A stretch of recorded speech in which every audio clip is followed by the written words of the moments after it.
Hello, I'm Laura Thompson, and I'm here with Applying Christ Ministries, and we are talking in great detail about preparedness. And the question, are you ready? And you may ask, ready for what? Ready for any type of natural disaster or emergency that occurs. And that's what we're doing today. We're helping people to become prepared for anything. Again, my name is Laura Thompson, and I am speaking from the Herbal Emergency Guide. It's a book written by Rita Elkins, and this book was written back around 1999, preparing people for the Y2K crisis. This book may or may not be available again, so I'm going to talk you through how to prepare for some of the challenges that can occur. And so in this segment, we're going to talk about a 1-year supply for survival essentials. And in the book, this is chapter 6. This is towards the end of the chapter that deals with food storage and water storage for a year. So what does that look like? Having food for a year where you're not going out and buying food and it's available and you just have it on hand.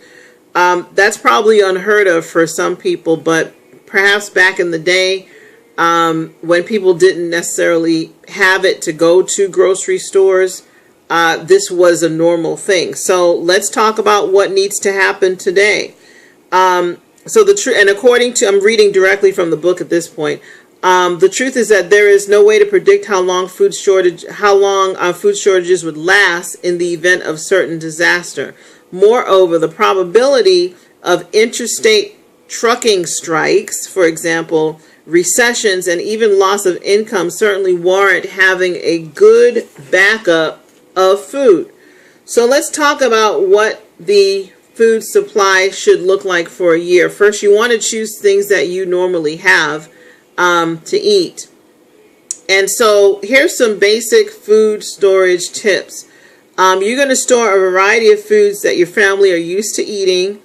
Wheat and beans are they're really great for storage, but if your children will eat them, then you might have a dilemma on your hands. So just consider that. So there's a table on page 71 in this book that deals with the types of things that need to be included for a year. I'm going to read the entire list, and just to give you an idea of what you need to have and how much. Okay, so first thing on the list is cereals and grains. They can include wheat, oat, corn, rice, barley, etc. For a year, you need 300 pounds per person. You need 300 pounds of these per person. Honey or sugar. You need to have 60 pounds of honey or sugar per person. If you have non-fat dry milk, 80 pounds of non-fat dry milk per person. Salt. You need 5 pounds of salt per person for the year. Fats and oils. You need 20 pounds of fats and oils per person. Dried legumes like beans, peas, etc. You need 60 pounds of dried beans or peas per person. Now that's not really unheard of. You can go to the grocery store and get those dried bags and just get, I think they may sell like 2 pounds in a bag. So you get about 30 bags of those and just have them on hand, and then you're somewhat prepared. Dried yeast, quality garden seeds. Yes, so that the event that you can plant, you need to have garden seeds. And there's a book that I did get that talks about planting and being able to plant indoors. That might be something we get into. Of course, it may cost, but check YouTube. That's the best I'm going to tell you. Check YouTube to figure out how an individual can plant indoors and what types of things can you plant indoors or prepare as seedlings indoors, what kind of light you need. There are certain light bulbs you can buy from places like Home Depot that provide daylight. So if you have access to electricity and daylight, you might be able to plant something indoors and have it produce some sort of vegetable for you. Okay, I'm continuing with the list. You need canned items like beef stew, tuna, spam, corned beef, sardines, Vienna sausages, salmon, soups, chili, pizza sauce, vegetables. These are all in cans. Fruit, nuts, peanut butter, powdered eggs, powdered cheese, powdered butter. These are things that you need to actually have on hand for a year. A year's worth. A year's worth of dried fruits, jerky. I don't eat jerky, but jerky is a form of meat.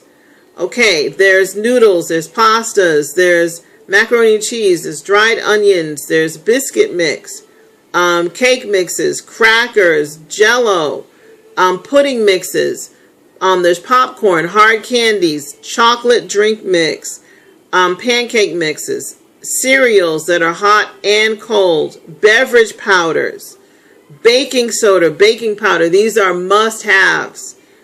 Chili powder, onion powder, garlic powder, yeast, mayonnaise, mustard, and ketchup. Just look at the dates of these things and make sure that they, will withstand a year.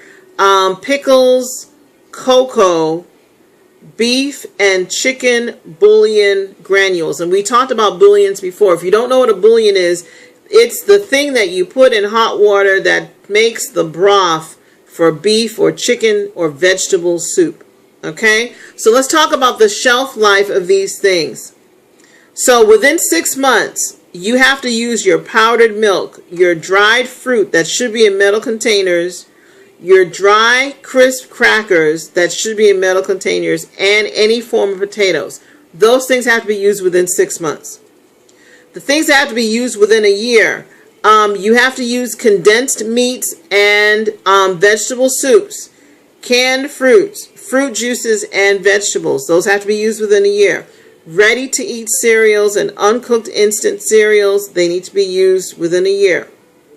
Peanut butter, jelly, hard candies, and canned nuts have to be used within a year. And vitamin C needs to be used within a year. Now, these are some things that can be stored indefinitely as long as you have the proper containers. So this is your opportunity to look up what is the proper container that I should use to store these things to let them last for an indefinite amount of time. Wheat is one of those things.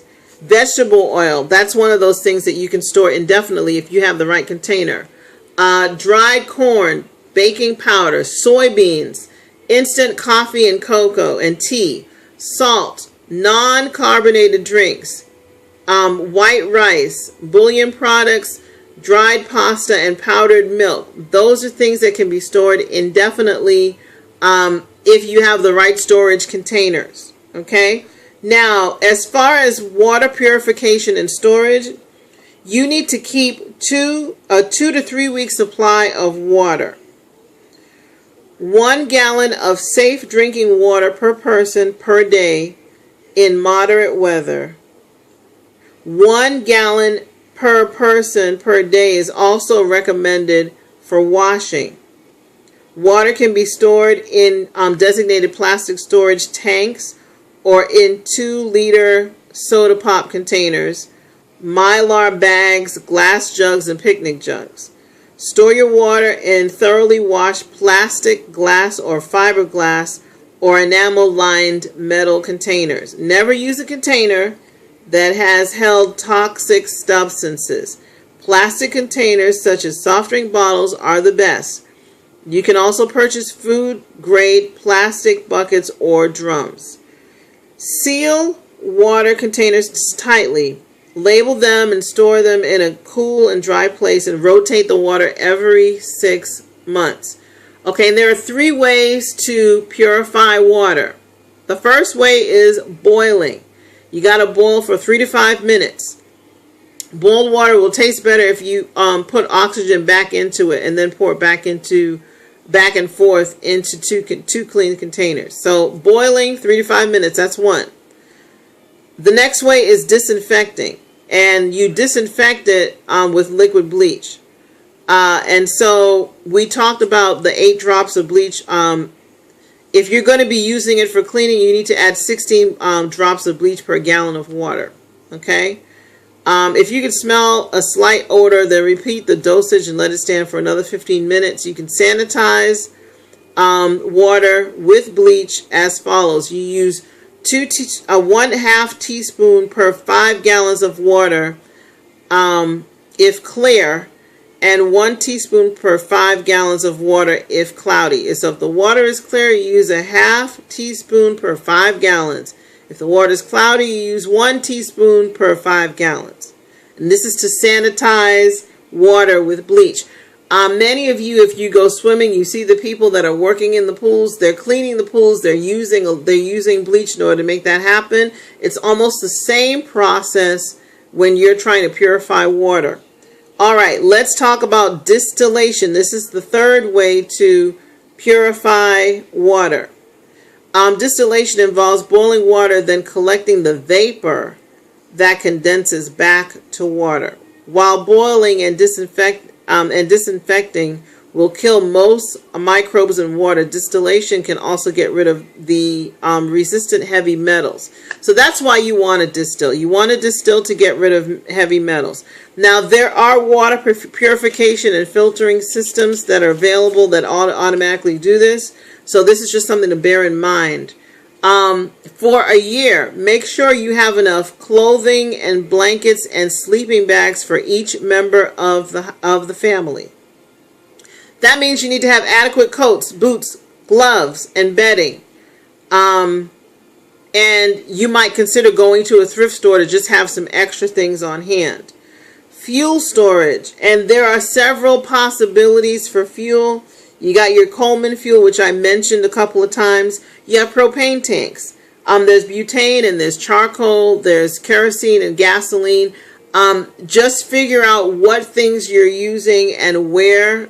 A lot of these things seem like they need to be used outside. So, figure out how that's going to work for you. Okay?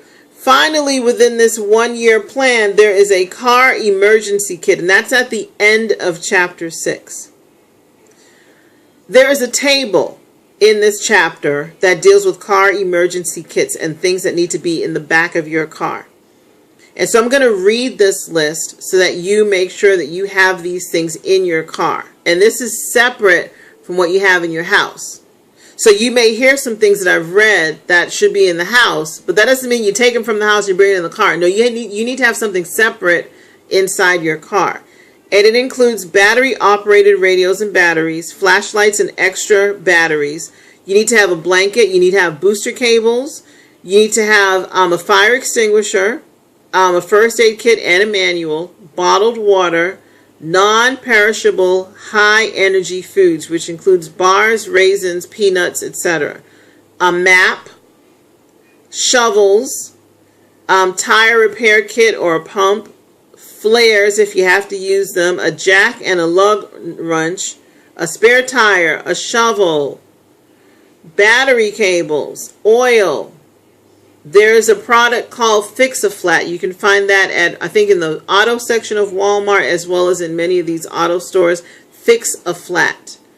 You need to have an air pump, 1 gallon of drinking water, solar blankets and coats, emergency dehydrated or canned foods and candy, cell phone, and keep a lighter or recharger in the car for cell phones, a CB radio, and candles and matches. As far as that cell phone is concerned, there are devices that you can use that will charge the cell phone that do not have to be plugged into anything, but that device has to be charged. It's a USB device that enables you to charge your phone on the go.